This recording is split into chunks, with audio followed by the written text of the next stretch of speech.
당신은 돈 없이는 못 삽니다. 물론 돈이 많다고 행복해지는 건 아니지만 돈이 없으면 반드시 불행해지죠. 이유는 단순합니다. 우리가 자본주의 세상에서 살고 있어서죠. 우승 상금 1억 원과 초호화 뮤직 비즈니스 플랜 지원의 혜택. 그러나 여태 그 누구도 자본주의에 대해, 금융에 대해 제대로 알려주려 하지 않았습니다. 아니, 역사적으로도 그 어떤 사회, 그 어떤 지배계급도 돈에 관한 지식을 함구해왔죠. 그러나 제가 누굽니까? 독서계의 프로메테우스!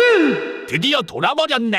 오늘은 여러분을 위해 단 몇 분 만에 자본주의를 댕꿀잼 요약해드리면서 맘만 먹으면 누구나 할 수 있는 돈 복사 방법까지 알려드리려 합니다. 너 돈 많냐? 네가 뭔데 알려준대? 걱정 마세요. 멍청한 제 두뇌 대신 오랜 세월 사랑받아온 경제 베스트셀러 경제기사 궁금증 300문 300답을 참고해서 자본주의 시스템이 꽁꽁 숨겨온 초대형 비밀을 알려드릴 테니 저만 믿고 따라오시죠. 카카카 컴온.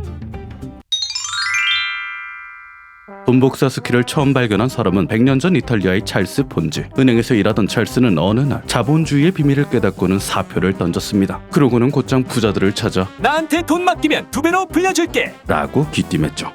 부자들은 처음부터 찰스를 믿을 순 없었기에 기대 반 근심 반으로 잃어도 상관없을 만큼만 투자했습니다. 그렇게 시간이 흐르자 이게 웬걸? 돈이 정말로 늘어났습니다. 불려준다 했지. 오인? 혹시 해서 돈을 더 많이 맡겨보니 그만큼 더 많이 불어났죠. 영하다.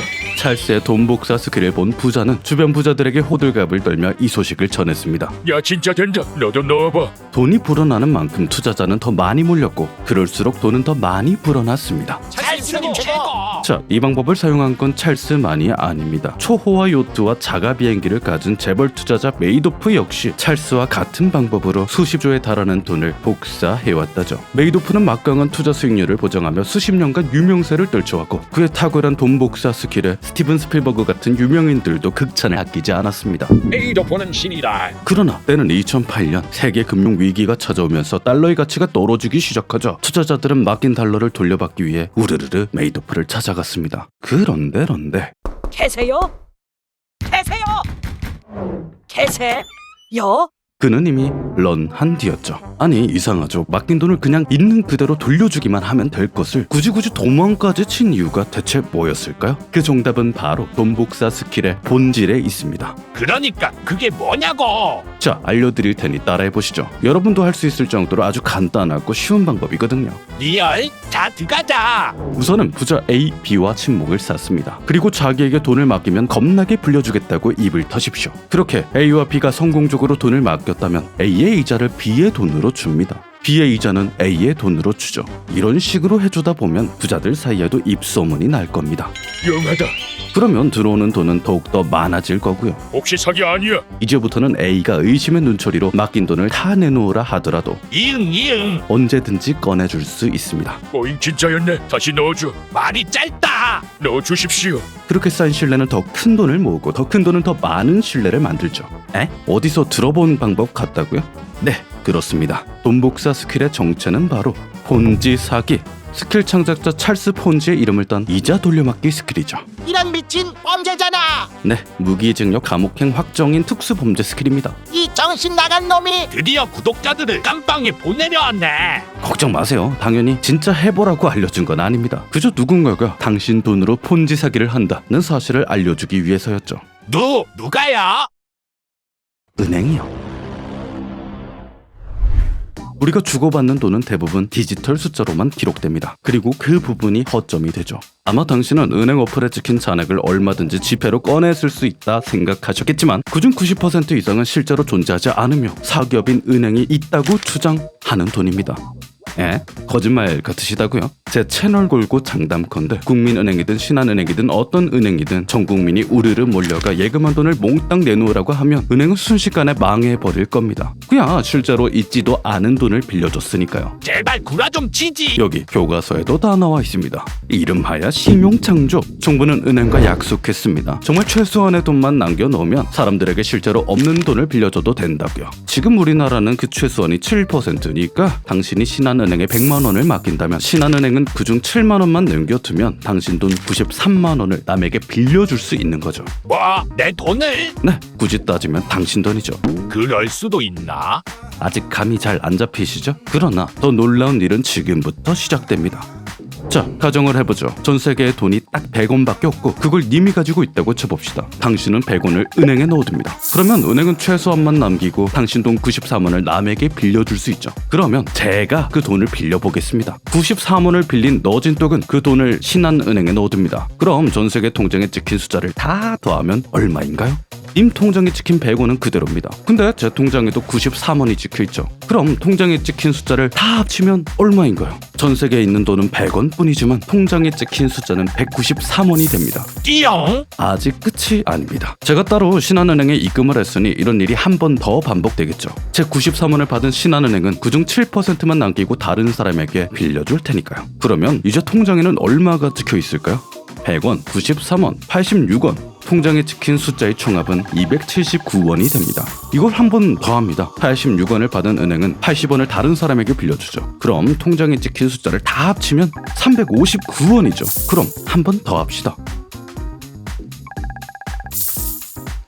한 번 더요. 한 번 더. 한 번 더. 이렇게 주르르르 반복하면 통장에 찍힌 금액의 총합은 1000원을 넘어섭니다. 그야말로 돈복사. 겁나 이상하죠. 분명 전 세계에는 100원짜리 동전 하나밖에 없을 텐데 통장에 찍힌 돈은 1000원입니다. 당신의 찐 100원을 제외하곤 1000원 중 900원은 세상에 존재하지 않는 돈인 겁니다. 아니 이거 대국민 사기 아니냐? 크게 걱정하실 필요는 없습니다. 당신 돈은 남들 대출로 쓰이지만 통장에 찍힌 숫자가 얼마든 간에 님이 원할 때면 언제든지 그 숫자만큼 돌려줄 테니까요. 앞서 예시로 든 신한은행의 자산만 해도 약 400조 원, 그중 7%만 갖고 있어도 28조 원이니 당신이 특급 재벌이 아닌 한 언제 어디서 얼마를 달라고 하든 간에 항시 돈을 꺼내줄 겁니다. 그래도 사기인 건 변함없잖아. 아니요, 아닙니다. 놀랍게도 은행이 늘린 그 돈도 통장에 적힌 디지털 숫자도 진짜 돈이거든요. 에? 님들, 예시를 하나 들어보죠. 제가 심사임당이 그려진 지폐를 드릴 테니 이걸 들고 20년 전으로 타임오프 한다고 쳐봅시다. 와! 그러면 2,500원짜리 짜장면을 20그릇이나 먹을 수 있겠죠? 리얼 크크 와구와구. 노노노, 아닙니다. 뭐하오? 5만원권이 나온 건 2011년. 짜장면 20그릇을 먹어치운 돼지 같은 당신이 계산대에 5만원권을 들이민다면 10중 8구 정신병자 취급을 받거나 경찰에게 체포될 겁니다. 아니 이것도 돈이라고야. 뭐라는 거야? 정신 좀 차리세요. 으아! 이때 극적으로 2022년으로 돌아온 당신. 띠용. 이젠 짜장면 10그릇도 못 먹는 돈이지만서도 적어도 5만원권을 쓴다고 경찰에게 둘러싸이진 않을 겁니다. 자, 그럼 20년 전과 지금은 대체 뭐가 달랐던 걸까요? 간단합니다. 정부가 직접 신사임당이 그려진 종이가 실제 5만원의 값어치를 한다고 굳게 보증하고 우리 모두가 신사임당이 그려진 종이가 실제 5만원의 값어치를 한다고 굳게 믿으니까요. 맞습니다. 가장 근본적인 차이가 이겁니다. 우리가 믿으니까. 그렇다면 은행이 만들어낸 디지털 숫자는 화폐로 찍혀 나오진 않았지만 정부가 보증하고 우리가 굳게 믿기에 실제로 가치가 있는 돈이 됩니다. 실제로 볼 수 없고 오직 신뢰로만 존재하는 돈. 그래서 이 돈은 믿음이라고 부르고 신용이라고 읽죠. 너무 재밌지 않나요? 은행이 복사해주는 돈이 모조리 진짜 돈이 된다니. 사기업한테 그런 권한을 줘도 되는 거야? 물론 논란은 많습니다만 돈 복사가 없었다면 자본주의가 이렇게까지 성장하진 못했을 겁니다. 경제학자 네임드인 슌페터와 케인즈가 말했듯 돈 복사는 허공에서 구매력을 만들어내는 마법 스킬이니까요. 이제 은행은 한정된 화폐를 두고 누구에게 빌려줄지 고르고 잴 필요가 없어요. 지금 당장 뭐가 없더라도 가능성만 보인다면 언제든 믿어주죠. 덕분에 믿음은 그 어느 돈보다도 유연하게 쓰입니다. 님들 집 앞에 커피집이 새로 생길 수 있던 것도 은행이 있지도 않던 가게를 믿고 있지도 않던 손님을 믿고 있지도 않던 돈을 빌려줬기 때문이죠. 신용의 본질이 요겁니다. 앞으로 더 잘 될 거라는 믿음. 그 믿음 덕분에 경제가 지금까지 꾸준히 성장해 올 수 있었던 거죠. 그러나 많은 학자들이 돈 복사가 언젠가는 경기 침체를 불러올 거라 여깁니다. 그 시나리오는 다양해요. 이윤을 추구하는 은행 때문에 대폭망이 일어날 거라 주장하는 학자도 많죠. EBS 다큐멘터리 자본주의도 그런 내용을 다룬 다큐고요. 그치만 지난번 영상부터 혹시 좌파세요? 1번 뽑으셨죠? 하는 댓글이 많아졌기 때문에 오늘은 그 반대편에 있는 경제학자 슌페터의 시선에서 설명해보죠. 자, 다시 한번 20년 전으로 돌아가 봅시다. 때는 2002년 은행은 애플사의 가능성을 믿고 막대한 돈을 빌려줬습니다. 혁신을 만들 겁니다. 오케이. 그리고 시간은 흘러 2007년 애플사의 말은 현실이 됐죠. And we are calling it iPhone.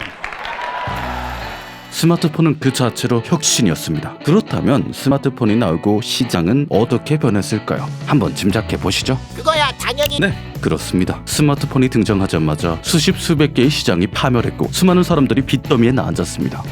PMP 전자사전 MP3를 만드는 회사는 흔적도 없이 대부분 파산했고 라디오, 내비, 계산기 같은 애들은 겨우겨우 숨만 붙이게 됐죠. 경제는 명백히 후퇴했습니다. 그러나 우리는 이미 결말을 알죠. 스마트폰은 얼마 지나지 않아 자신이 파괴한 것 이상으로 훨씬 더 많은 것을 창조해냈습니다. 공장이 무너진 자리엔 훨씬 더 큰 공장들이 들어섰고 훨씬 더 다양한 직종의 사람들이 잘 먹고 잘 살 수 있게 됐죠. 슌페터가 말한 창조적 파괴, 일보 후퇴 2보 전진이 바로 이겁니다. 경제는 계속해서 성장하겠지만 그 성장 과정에선 필연적으로 낡은 것들을 무너뜨리고 파괴하는 경기 하락을 맞이해야 한다는 거죠.